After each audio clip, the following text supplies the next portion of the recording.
Commander Elias Carter had spent most of his life preparing for silence. Space was the quietest place imaginable. No wind, no voices, no sound except the faint hum of machinery inside the spacecraft. For Elias, that silence was comforting.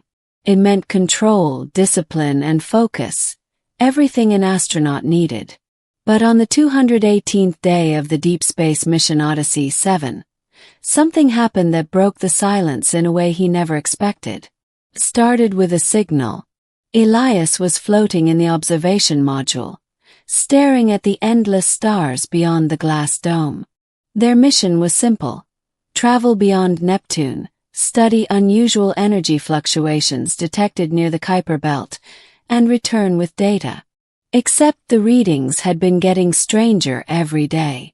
"Commander," the ship's AI said calmly, "an unidentified signal has appeared on external sensors." Elias frowned and pushed himself toward the control console.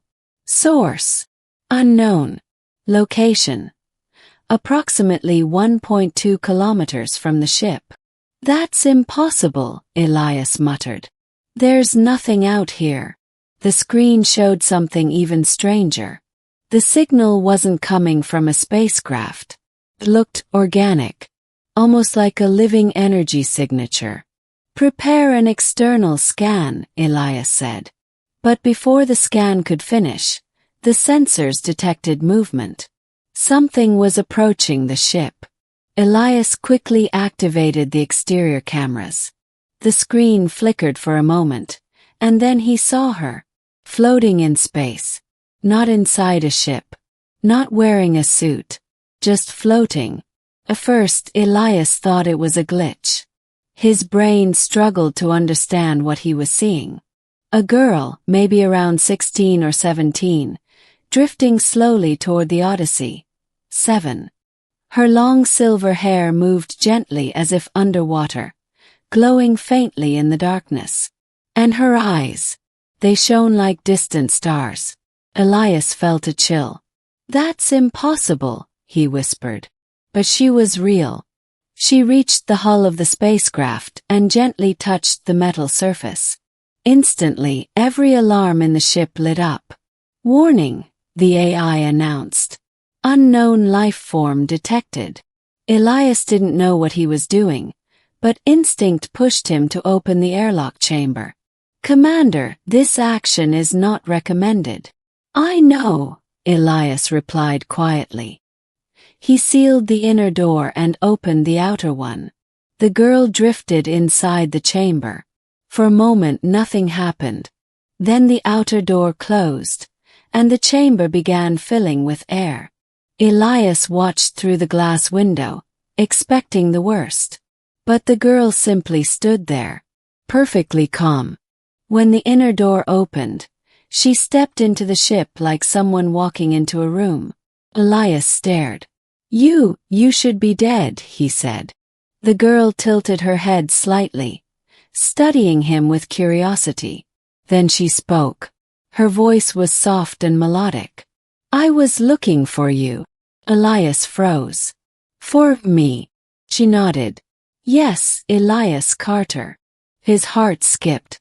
"How do you know my name?" The girl walked slowly around the control room, touching panels and screens as if they were fascinating toys. "You are the first human to travel this far alone," she said. "Your mind shines very brightly." "That doesn't answer my question." She turned toward him and smiled faintly. "My name is Lyra." Elias noticed something strange. As she moved, tiny particles of light drifted from her skin like glowing dust. "What are you?" he asked. Lyra looked thoughtful for a moment. "In your language, the closest word would be observer." "Observer of what?" "Civilizations." Elias felt his stomach tighten. "You're an alien." Lyra didn't react to the word. "My kind has watched your species for a very long time." Elias leaned against the console, trying to process what he was hearing. "You've been watching Earth." "Yes." "Why?" Lyra looked out the observation dome at the stars. Because humans are unusual. Elias let out a dry laugh. That's one way to put it. Lyra's glowing eyes turned back to him. Most intelligent species follow predictable paths, she explained. They develop technology, expand carefully, and avoid self-destruction. And humans? You do the opposite. Elias chuckled nervously. Fair point. Lyra stepped closer to the glass dome. You create beautiful things, she continued softly. Music, stories, art, compassion. Her expression darkened slightly. But you also create terrible destruction. Elias crossed his arms. Yeah. We're complicated. Lyra nodded slowly. That is why we are curious. Elias studied her carefully. So you came here just to talk?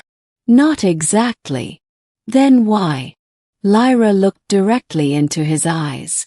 Because something is coming. The room suddenly felt colder. What do you mean? Lyra raised her hand and pointed toward the distant darkness beyond Neptune. A species older than mine. Older than your son. Elias felt a shiver crawl up his spine. And they are not observers. What are they? Lyra's voice became very quiet. Harvesters. Elias swallowed. Harvesters of what? Lyra hesitated before answering. Life. The word hung in the air like a weight. Elias shook his head. That's impossible. They travel between galaxies, Lyra continued. When they find a developing civilization, they consume its energy and resources. Like parasites. Yes. Elias stared at the star map on the screen. And they're coming here. Lyra nodded. They have already entered your solar system. Elias felt his pulse racing. Then Earth is in danger. Yes. He ran his hands through his hair. Why tell me? I'm just one astronaut. Lyra smiled gently. You are more important than you realize. Elias frowned. How? Lyra stepped closer until they were only a few feet apart. Because humans have something most species lose when they become advanced. And what's that? Hope. Elias blinked. That's not exactly a weapon. No, Lyra said softly. But it creates something stronger. What? Unity. Elias thought about Earth. Its nations, its conflicts, its endless disagreements. Humans aren't exactly great at unity. Lyra's glowing eyes seemed to look deeper than his thoughts. But when faced with extinction, you might be. Elias stared at the stars again. So what do we do? Lyra lifted her hand again. A holographic map appeared in the air. Strange shapes, massive structures, were moving slowly toward the inner solar system. Elias felt his breath catch. Those are the harvesters. Yes. They looked enormous. Entire cities could fit inside them. How do we stop them? Lyra smiled faintly. That is why I came. Elias raised an eyebrow. You have a plan. Yes. But it will change everything. Everything how? Lyra looked at him with an expression that was almost sad. If humanity joins the greater universe, you will never be alone again. Elias whispered. You mean aliens everywhere? Yes. And if we refuse? Lyra's voice was gentle but serious. Then the harvesters will erase your world. And no one will remember it ever existed. Silence filled the spacecraft. Elias looked at Earth's distant direction, far beyond the stars. All the people, all the cities, all the history, everything humanity had ever been, depending on one choice. He took a deep breath. All right, he said. Lyra tilted her head. All right. Elias smiled slightly. Let's save the world. For the first time, Lyra smiled fully.